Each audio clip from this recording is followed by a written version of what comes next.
Hello guys, welcome back to the channel. Today we're going to look at my first custom plane I've made. This is the Spitfire Mark 14. This is a Griffin variant, famous for being one of the fastest planes of World War II. It's not the fastest. I think that honor definitely probably goes to the Me-163 Comet.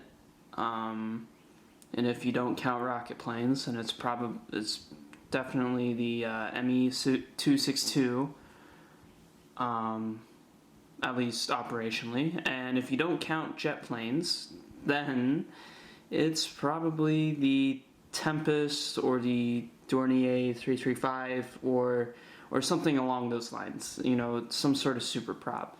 But the Spitfire Mark 14, it's better than the Mark 7 and the Mark 12, which were also Griffin engine variants. This is nothing like the Spitfire Mark 9, which is the one of the famous Merlin variants. But yeah, you can tell that it's a Griffin. It's a Griffin variant because of the propellers. It has 5 propellers instead of 4. The early version had 3. Even the first production version had 2. So the Spitfire went from 2 to 3 to 4 to 5. 5 propellers. Even 6 if you count the Seafire FR-47, which had 6 propellers, which was 2 pairs of 3 contra rotating. So you can say the Spitfire went from 2 propellers all the way to 6, which is just insane. It just shows how long this plane has served and how much development it went through. You know, which is why it's such a great plane. But yeah, why did I choose this variant? Because it's one of the fastest and coolest and sexiest Allied fighters in the Second World War and late war, at least in the European theater in 1944 to 45, which is what I mostly focus on. Obviously, you know, I went on and I looked like, oh, is there like a late Spitfire? And not really. There's not really a late Spitfire out there that you can get like as a design.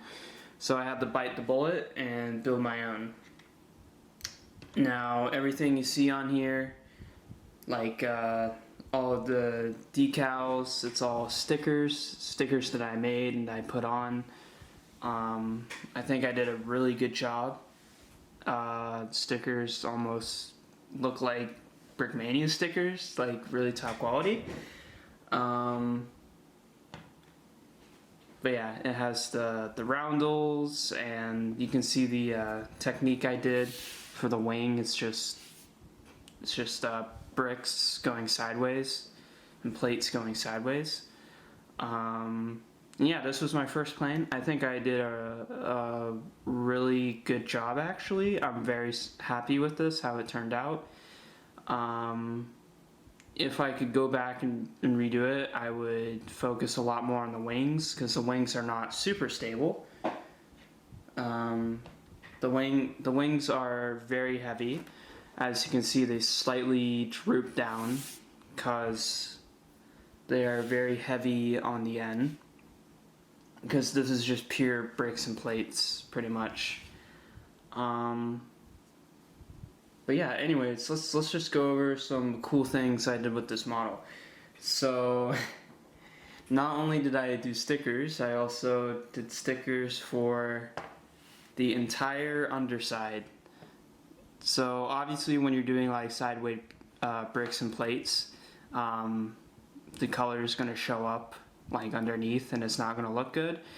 So to counteract that, I just made a giant sticker for each wing. And yes, you can retract the landing gear. But yeah, this actually doesn't look too bad. Like, I think this actually looks pretty good, pretty natural. And yeah, it just gives you that proper underbelly look for the Spitfire. So yeah, that's just like a really cool thing I did, which makes this like more unique. You know, you can like do like certain things, you know, like doing this wing, but you just got to be aware of the sacrifice you're gonna have to pay. Like, oh man, I'm gonna have to make a giant sticker for the underside, and you know, instead of doing like what I did with the bricks on the side, I could have done what usually everyone does is you know, just plates, and this is the Brickmania Spitfire Mark 1 for comparison. You know, they have light bluish gray bricks on the bottom, and that, you know, looks really good. However, the wing shape is not as good as mine, I think. So you can see it's kind of straight, kind of looks like a polygon from a video game, like a low polygon model. And if we look at my wing shape, I think I captured that much better, much more curves to it. The front is, you know, not that curvy, but the back is. So yeah, there's the wing shape. And yeah, you know, this is my first plane. Can a minifigure fit in it? No and yes. So a normal minifigure cannot fit in it. Like, there's not enough room for the arms. But if you take the arms off, then a minifigure can fit, which is okay. What I realized as I was going through and designing this, I realized that some Brickmania planes, and a lot of planes actually that are designed, they sacrifice the width of the cockpit and they make it wider just so a pilot can fit, and you don't really notice that, but if you're actually doing like true like 1/35 scale, it's not, a pilot won't fit, but one can fit in here if you do remove their arms. And I mean, you won't really see their arms anyways because the cockpit is so low.